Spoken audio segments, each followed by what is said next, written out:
ഒരു ബിഗിനർ ആയിട്ടുള്ള ഒരു ക്രിയേറ്റർ എപ്പോഴും നമ്മളെ ഏറ്റവും കൂടുതൽ വ്യൂവേഴ്സിനെ അല്ലെങ്കിൽ സബ്സ്ക്രൈബേഴ്സിനെ നമ്മൾ ഫോക്കസ് ചെയ്യുന്നത് എക്സ്റ്റേണൽ സോഴ്സിലൂടെയാണ്. എക്സ്റ്റേണൽ സോഴ്സ് എന്ന് പറയുന്നത് നമ്മൾ ഫേസ്ബുക്ക്, ഇൻസ്റ്റഗ്രാം, അതുപോലെ വാട്സാപ്പ്, ടെലഗ്രാം ഇങ്ങനെയുള്ള എക്സ്റ്റേണൽ സോഴ്സ് വെച്ചിട്ട് നമുക്ക് വ്യൂവേഴ്സിനെ അല്ലെങ്കിൽ സബ്സ്ക്രൈബേഴ്സിനെ ഉണ്ടാക്കിയാൽ നമുക്ക് എന്തെങ്കിലും കുഴപ്പമുണ്ടോ, അല്ലെങ്കിൽ ഇതിൻ്റെ ഇഷ്യൂസ് എന്നൊക്കെയാണെന്ന് നമ്മൾ ഈ വീഡിയോയിലൂടെ നോക്കാൻ പോകുന്നത്.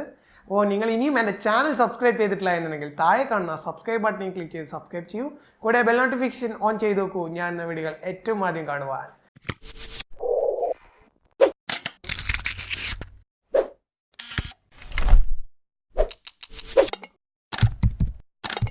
കുറച്ച് നാളുകൾക്ക് മുമ്പ് എൻ്റെ ഒരു സുഹൃത്ത്, പുള്ളിക്കാരത്തി ഒരു കുക്കറി ചാനലായിരുന്നു. പുള്ളിക്കാരത്തിക്ക് ഏറ്റവും കൂടുതൽ വ്യൂവേഴ്സ് വരുന്നത് മനോരമയുടെ ഒരു വെബ്സൈറ്റിൽ നിന്നായിരുന്നു. അതൊരു എംബഡഡ് ചെയ്തിട്ടായിരുന്നു, അതായത് പ്യൂർ എക്സ്റ്റേണൽ സോഴ്സ്. അതായത് യൂട്യൂബിൽ നിന്നല്ലാതെ നമുക്ക് എങ്ങനെയൊക്കെ വ്യൂസ് കിട്ടുന്നോ അതിനൊക്കെ നമുക്ക് എക്സ്റ്റേണൽ സോഴ്സ് എന്ന് പറയാം.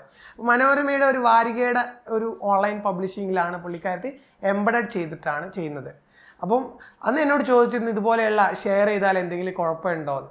അതിന് ഞാൻ ആ ഒരു കാര്യം യൂട്യൂബുമായിട്ട് ചോദിച്ചിരുന്നു. അപ്പോൾ അവർ പറഞ്ഞിട്ടുള്ള ഒരു കാര്യം എന്ന് പറയുന്നത് അങ്ങനെ ഒരു ഇഷ്യൂ ഇല്ല, യൂട്യൂബ് എപ്പോഴും നമുക്ക് എക്സ്റ്റേണൽ സോഴ്സസിനെ നിങ്ങൾക്ക് സപ്പോർട്ട് ചെയ്യും എന്നുള്ളതാണ്. പക്ഷെ അതിൽ കുറച്ച് ഒരു ചെറിയ ഇഷ്യൂ ഉണ്ട്. എന്താണെന്ന് വെച്ചാൽ നമുക്കൊരു ആവുന്ന സമയത്ത് നമുക്ക് 40 to 50% ഓർഗാനിക് വ്യൂസ് വേണമെന്നാണ് പറയുന്നത്. അതായത് ഓർഗാനിക് വ്യൂസ് എന്ന് പറയുന്നത് ഒന്നെങ്കിൽ നമ്മുടെ വീഡിയോ സജസ്റ്റഡ് ലിസ്റ്റിൽ കയറണം, അല്ലെങ്കിൽ റെക്കമെൻഡഡ് ലിസ്റ്റിൽ കയറണം, അല്ലെങ്കിൽ നമുക്ക് സെർച്ചബിൾ ആയിട്ട് നമുക്ക് വ്യൂവേഴ്സിനെ കിട്ടണം.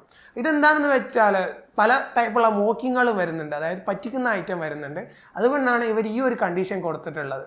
അപ്പം ഇത് മാത്രമാണ് ഇതിൽ നമുക്ക് ഫോക്കസ് ചെയ്യേണ്ട ഒരു കാര്യം എന്ന് പറയുന്നത്. അപ്പോൾ ചില ആളുകളുടെ വീഡിയോ ഏറ്റവും കൂടുതൽ യൂട്യൂബ് വീഡിയോ തന്നെ നമുക്ക് വാട്സപ്പിൽ വൈറലാവാറുണ്ട്, അല്ലെങ്കിൽ ഫേസ്ബുക്കിൽ വൈറലാവാറുണ്ട്. പക്ഷെ അതൊന്നും ഒരു ഇഷ്യൂ അല്ല. പക്ഷേ നിങ്ങൾ എന്തായാലും ഇതിൽ വൈറലാവുന്നതിൻ്റെ കൂടെ യൂട്യൂബിൽ തന്നെ അവർ പറയുന്നുണ്ട് അങ്ങനെ വൈറലാവുകയാണ് എന്നുണ്ടെങ്കിൽ യൂട്യൂബിലും നിങ്ങളുടെ ആ വീഡിയോ വൈറലാകും എന്നുള്ളത്. അപ്പോൾ അതുകൊണ്ട് നിങ്ങൾക്ക് ഏകദേശം 40 to 50% എപ്പോഴും ഓർഗാനിക് വ്യൂസ് നമുക്ക് ആവശ്യമാണ്. പിന്നെ അവർ പറയുന്നത് എക്സ്റ്റേണൽ യൂസിന് വേണ്ടി ഒരുപാട് ആളുകൾ എംബഡഡ്, അതായത് നമ്മളെ വീഡിയോ മറ്റു വെബ്സൈറ്റുകളിലോ അല്ലെങ്കിൽ ആപ്പുകളിലൊക്കെ ചെയ്യാറുണ്ട്.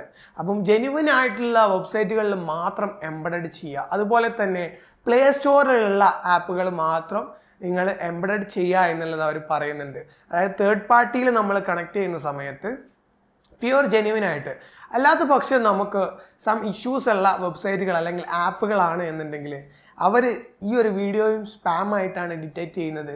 അപ്പോൾ നിങ്ങളുടെ മോണിറ്റൈസേഷൻ അതുപോലെ തന്നെ നിങ്ങളുടെ ചാനലിനും അത് നന്നായിട്ട് എഫക്റ്റ് ചെയ്യും. അപ്പോൾ ഇതിന്ന് നമുക്ക് കൺക്ലൂഡ് ചെയ്യാം, നമുക്ക് നമ്മുടെ വീഡിയോ എത്ര വേണമെന്നുണ്ടെങ്കിലും നമുക്ക് എക്സ്റ്റേണൽ ആയിട്ട് ഷെയർ ചെയ്യാം, ഒരു ഇഷ്യൂ ഇല്ല.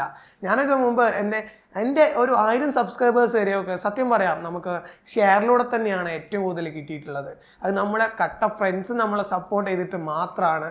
അപ്പോൾ നിങ്ങളെ ഷെയർ എന്നുള്ളത് മാത്രം ഡിപ്പെൻഡ് ചെയ്യാതെ കുറച്ചും കൂടി നമ്മുടെ കണ്ടന്റും അതുപോലെ നമ്മുടെ ടൈറ്റിൽ, ഡിസ്ക്രിപ്ഷൻ, നമ്മുടെ ടാഗ്സ് ഒക്കെ ഫോക്കസ് ചെയ്താൽ നമുക്ക് ഓർഗാനിക് ആയിട്ടും നല്ല സിമ്പിളസ്റ്റ് ആയിട്ടും നമുക്ക് വ്യൂസും അതുപോലെ ഫോളോവേഴ്സിനെയും ഉണ്ടാക്കാൻ സാധിക്കും. ഈ ഒരു ചെറിയ വീഡിയോ നിങ്ങൾക്ക് ഇഷ്ടമായിട്ടെന്ന് വിശ്വസിക്കുന്നു. ഇഷ്ടമായിട്ടെന്നുണ്ടെങ്കിൽ ലൈക്ക് ചെയ്യാനും അതുപോലെ നിങ്ങളുടെ സുഹൃത്തുക്കൾക്ക് ഷെയർ ചെയ്യാനും മറക്കരുത്. എന്തെങ്കിലും സംശയങ്ങൾ ഉണ്ടെന്നുണ്ടെങ്കിൽ നമ്മുടെ കമൻറ്റ് ബോക്സ് ഫ്രീ ആണ്, നിങ്ങൾക്ക് എപ്പോൾ വേണമെങ്കിലും കമൻറ്റ് ചെയ്യാം, ഞാൻ തീർച്ചയായിട്ടും റിപ്ലൈ ചെയ്യുന്നതാണ്. ഇതുപോലെയുള്ള ഓൺലൈൻ അല്ലെങ്കിൽ യൂട്യൂബ് ഏർണിങ്സ് അതിനെക്കുറിച്ചുള്ള വീഡിയോകൾക്കായിട്ട് നിങ്ങൾ ഇനിയും എൻ്റെ ചാനൽ സബ്സ്ക്രൈബ് ചെയ്തിട്ടില്ല എന്നുണ്ടെങ്കിൽ സബ്സ്ക്രൈബ് ചെയ്യുക. കൂടെ ബെൽ നോട്ടിഫിക്കേഷനിൽ ഓൾ എന്ന ബട്ടൺ നിൽക്കുക, ഞാൻ എന്ന വീഡിയോകൾ ഏറ്റവും ആദ്യം കാണുവാൻ. അപ്പോൾ നമുക്കൊരു കിഡ്ലൈൻ വീഡിയോയിൽ വീണ്ടും കാണാം. Have A nice day.